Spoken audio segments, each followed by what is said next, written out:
Buenos días, mi nombre es Eber Cáceres y hoy les vamos a hablar sobre el dadaísmo. Pero antes de comenzar a hablar sobre el dadaísmo, es importante mencionar qué son las vanguardias. Bueno, las vanguardias son una serie de movimientos artísticos entre los cuales destaca el expresionismo, el futurismo, el cubismo, el surrealismo, etc., que se producen en Europa e Hispanoamérica desde comienzos del siglo XX y que alcanzaron su esplendor a partir de la Primera Guerra Mundial en 1914. El propósito de estas vanguardias era renovar radicalmente el arte, tanto en pintura como escultura, arquitectura, música y literatura. ¿Y cómo pretendían hacer esto? Bueno, era sencillo. Lo pretendían rompiendo con la estética anterior, es decir, con la estética realista que predominaba en esa época. Ahora que hablamos un poco sobre la vanguardia en general, podemos entrar a lo que es el dadaísmo, que es una vanguardia muy interesante e importante en la historia del arte. Bueno, el dadaísmo es un movimiento artístico que surgió en Europa, en la ciudad de Zúrich, Suiza, en el año de 1916. También conocido, también denominado como el movimiento Dada, esta vanguardia fue creada por un grupo de artistas, entre los que destacan poetas, escritores y pintores de la Primera Guerra Mundial, que se encontraban en Zúrich refugiados debido a la situación que estaba ocurriendo. Entonces, para entrar un poco en contexto, estamos diciendo que en Zúrich fue donde se formó esta vanguardia debido a poetas refugiados o artistas refugiados como pintores, poetas. Estos en un café de Zúrich formaron lo que es esta vanguardia. Entre los principios estéticos que servían de norma al dadaísmo se contaban lo que es el pathos, más directamente psicosis de la destrucción, y la casualidad de temas e imágenes llevadas hasta el absurdo, así como el cinismo, que era muy característico de lo que es esta vanguardia.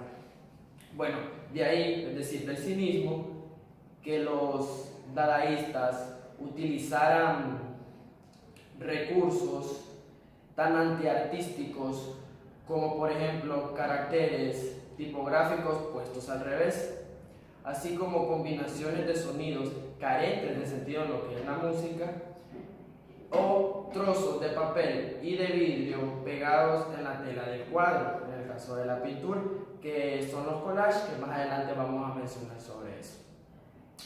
La mayor parte de los dadaístas se incluyeron o formaron parte o se adhirieron a lo que es el abstraccionismo y también el surrealismo, del que fueron los predecesores inmediatos. Ahora vamos a hablar un poco sobre lo que es el nombre. Bueno, la elección del nombre Dada no tiene un significado específico, pero se manejan ciertas teorías, entre las cuales destaca que los fundadores de este movimiento eligieron un nombre aleatorio del diccionario. Se abrieron el diccionario, abrieron en la página, en X página, y seleccionaron la primera palabra que vieron para que representara lo que es su movimiento, representando así un acto no racional y casual, el cual era algunas de las principales, o las cuales eran algunas de las principales características de este movimiento. También se maneja que el nombre surge de la palabra dada que balbucean los bebés, representando así la poca importancia o relevancia del término para los dadaístas, como lo va a caracterizar. Es decir, los dadaístas eran artistas o personas que trataban de modificar los estatus del arte, es decir, trataban de modificar y de cambiar las reglas que regían al arte en ese momento. Ellos se caracterizaban por ser cínicos, por decirlo de alguna manera, y se caracterizaban también por su carácter sátiro. Bueno, ahora vamos a hablar sobre los orígenes del dadaísmo. Tristan Tzara, que nació en 1896 y falleció en 1963, fue el fundador de este movimiento o del movimiento Dada a mediados de la Primera Guerra Mundial, junto a los artistas Hugo Ball, que nació en 1886 y falleció en 1927, y Hans Arp, que nació en 1886 y falleció en 1967. Tzara, que es el principal fundador o el más conocido de los fundadores de este movimiento, tenía su manifiesto, que fue la base del dadaísmo, y este dice, cito, estoy en contra de los sistemas. El sistema más aceptable es aquel que no tiene en principio ningún principio. Entonces, como ven, la idea de Tzara era que en el arte no existieran reglas o estatus definidos, es decir, que cada artista realizara su obra o tuviera una libertad de expresión.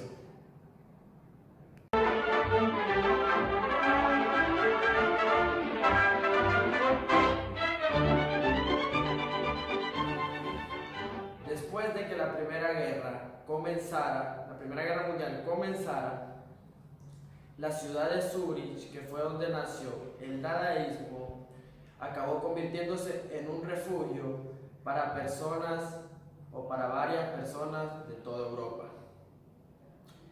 De esta manera, o en esta ciudad se reunían personas de varias escuelas, como por ejemplo del cubismo francés, del expresionismo alemán y del futurismo italiano. De este modo podemos observar que este no fue un movimiento contra una escuela anterior, sino que fue un movimiento que pasó a cuestionar el concepto de arte antes de la Primera Guerra Mundial.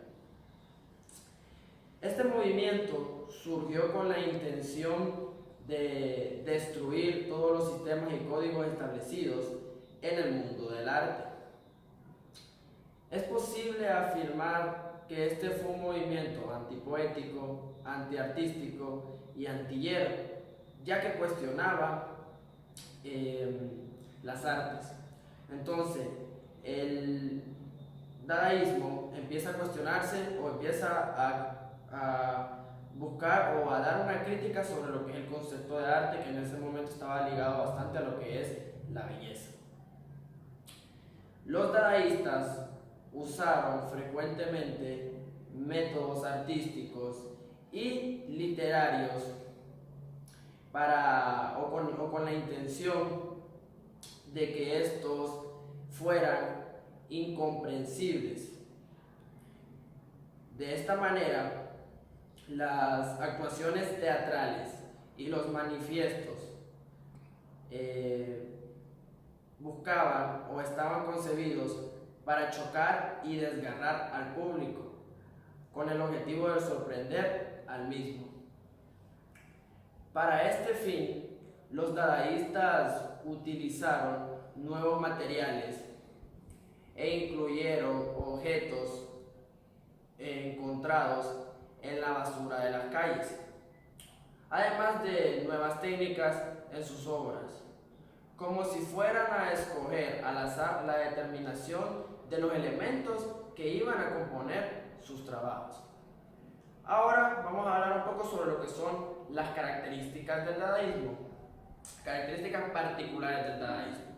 Bueno, la primera característica que encontramos es el rompimiento con los modelos clásicos y tradicionales, es decir, dejar de lado lo que eran las técnicas y los modelos clásicos que se venían manejando en el arte y emplear nuevos modelos.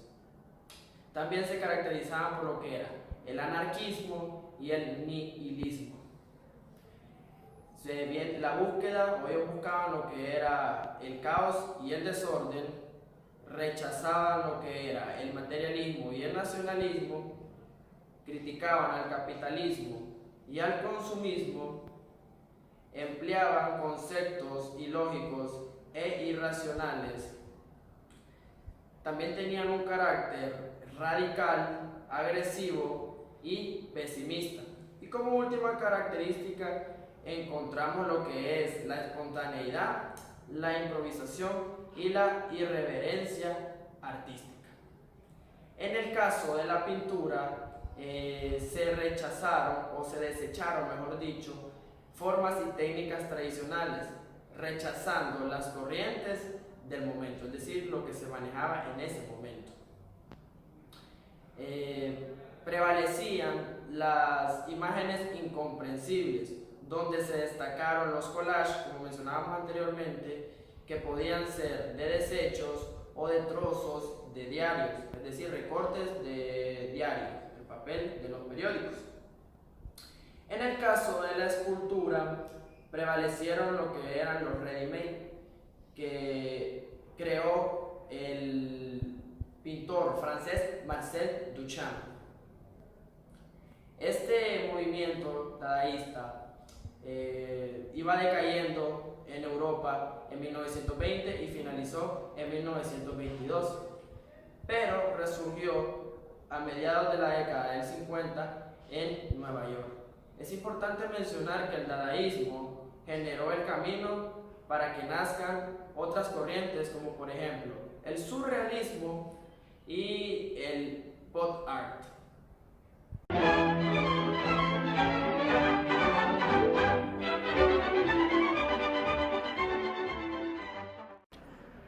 Ahora vamos a hablar sobre un artista muy famoso en lo que es esta vanguardia, que es el dadaísmo, como lo es Marcel Duchamp.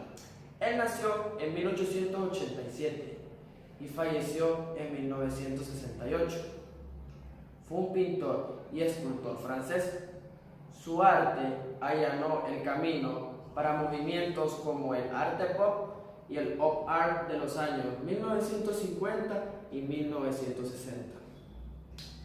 El experimentalismo y la provocación lo condujeron a ideas radicales en el arte, antes de que surgiera el movimiento Dada. Él creó los ready-mades. ¿Y qué son los ready-mades? Se preguntarán. Bueno, los ready-mades son objetos encontrados al azar en las calles y que después de una leve intervención y recibir un nombre son considerados o adquirieron la condición de objetos de arte. La palabra ready-made es una palabra que es inglesa que se conoce como lo ya visto y que deriva del objeto o que deriva en el objeto encontrado del surrealismo. Bueno, los ready-made. Otra definición de ready-made es que consisten en objetos, en titular artísticamente objetos producidos industrialmente con una mínima o ninguna intervención, declarándolos como obras de arte. ¿Y esto por qué? Bueno, según Duchamp, arte es lo que se denomina arte y por lo tanto lo puede ser cualquier cosa.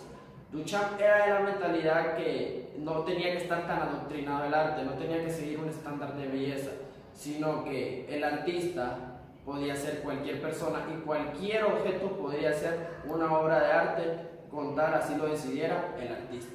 Y no veía necesidad de que él no haya elaborado la obra, como por ejemplo, los primeros ready-made de él fueron una rueda de bicicleta que no tiene ninguna ciencia, solo era una rueda de bicicleta que estaba plasmada en un museo. Y era también la obra más famosa del ready-made, que era el urinario o un urinol de vajilla, aún más famoso que la rueda de bicicleta, y que Duchamp tituló como La Fuente y que firmó con un seudónimo, causando revuelos en la crítica. Y esto se debía a que este tipo de actos plantea un problema semántico, ya que cuestionan las categorías estéticas que determinan qué es arte y qué no es arte. Para concluir, decirles que en 1917 Duchamp realizó esta obra de arte llamada Fuente, y que Duchamp la expuso en lo que era una exposición de arte contemporáneo, la cual fue rechazada.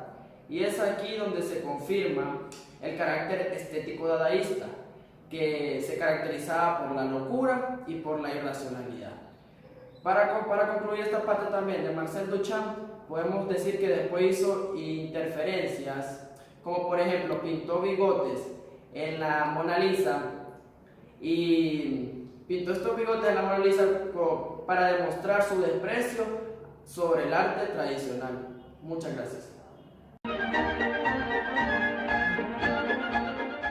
Buen día, mi nombre es Valeria Simón y hoy les hablaré sobre algunos artistas del dadaísmo. El primer artista sería Francis Picabia, que este fue un pintor y un escritor francés que se involucró sucesivamente en lo que son los movimientos estéticos de principios del siglo XX, como el cubismo, el surrealismo y el dadaísmo. La vanguardia francesa no sería lo mismo sin la figura de este artista, Francis Picabia, ya que él era un artista multidisciplinar y en su trabajo abarca muchísimos movimientos artísticos de diferentes facetas, pero sí siempre se da a conocer más lo que es su pintura. Comenzó a pintar fascinado por el impresionismo hasta que se introdujo la idea pues, de lo que es el cubismo, y ya pues cultivó un arte moderno y serio, pero hasta que apareció en su vida lo que es el dadaísmo. Luego ya con sus nuevos amigos gamberros, demostraba en sus obras un tono como nihilista, frío, irónico y destructor, que es un típico del Dada, y se convirtió en una de las figuras fundamentales de este movimiento. Un gran ejemplo de una de sus obras se llama lo que es el ojo cacodilato, que es la representación de algo que le sucedió a él. Esto fue que él tuvo un problema en el ojo, que lo tuvieron que tratar con una sustancia, que la sustancia se llama cacodilato, y pues de ahí el nombre de la obra, y pintó un ojo y pidió a sus amigos que firmaran en la tela, convirtiéndola pues en un exquisito cadáver, según decía él.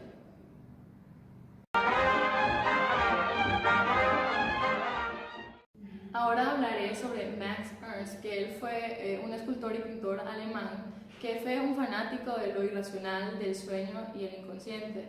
Él estaba involucrado en otros movimientos artísticos, creando técnicas de pinturas y esculturas. En el dadaísmo contribuyó bastante en collages y en fotomontajes. Algunas de las técnicas inventadas para estimular la imaginación creativa de las personas fue el collage y el fotomontaje. También está el ensamblaje, que es una construcción tridimensional a partir de materiales recuperados. Luego tenemos el grattage, que es un raspado en francés, que es una técnica de pintura surrealista. Y también tenemos lo que es la calcomanía y la flotación, que en otras palabras es estafa, que esta última consiste en aplicar lo que es una hoja de papel sobre una superficie rugosa y luego pasarle un lápiz de color o simplemente un lápiz grafito encima para que esta hoja agarre lo que es la rugosidad de la superficie en la que está puesta. Esto, como el artista no tenía control de lo que estaba haciendo, o sea, de lo que estaba dibujando, pintando, que es el frotaje, también es considerado como un método que daba acceso a lo que es el inconsciente, perdón. Luego una obra muy importante de él es una que se llama sin título Dada, que esta podemos ver que es la progresión natural del dadaísmo hacia el surrealismo, que tenemos lo que es a un hombre dando la espalda hacia el público, se podría decir, viendo una espiral, que aparecen también varios objetos flotando, que básicamente no hace que la obra no tenga sentido, pero cada detalle está representado de forma realista. Y pues ya, si separamos cada detalle que está en esa obra, cada uno sí tendría su propia pues, explicación,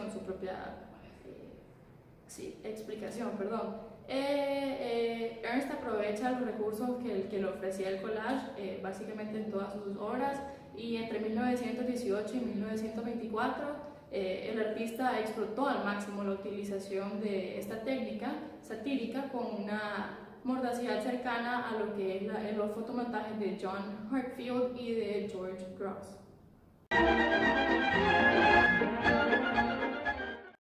Bueno, ahora hablaré sobre Man Ray, que en realidad su nombre es Emanuel Radnitsky, y como seudónimo utilizaba Man Ray, que este fue un americano en París. Él es un dadaísta y surrealista que nunca se metió pues en ninguno de los movimientos, pero siempre estuvo a la vanguardia de cada uno de ellos. Man Ray fue en realidad el gran defensor de la fotografía como arte. Él es una especie de artesano conceptual que siempre jugaba con lo que es la conciencia detrás de cada foto, siempre en busca de las metáforas.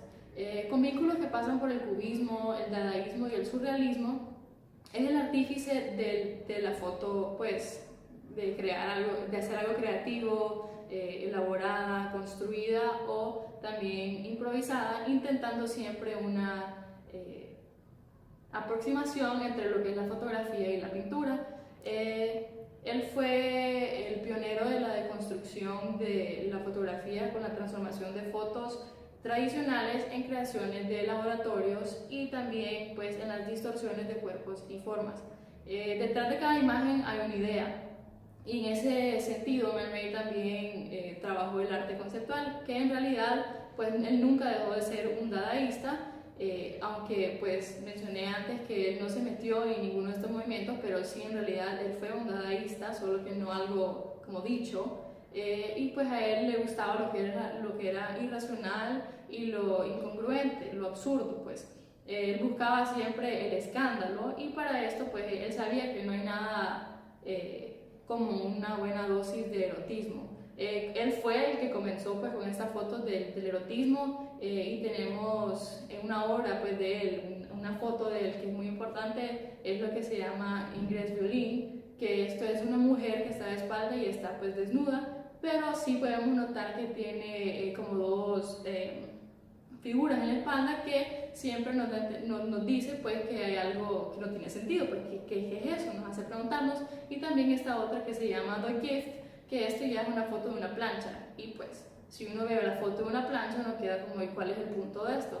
Bueno, entonces Man Ray se concentra más que todo en eso y pues como conclusión podemos decir que el dadaísmo fue un movimiento vanguardia, pues como un movimiento vanguardia representaba más que todo lo irracional y pues predomina lo irracional, y el objetivo más que todo de los artistas era causar esta polémica y rechazar los modelos tradicionales del arte.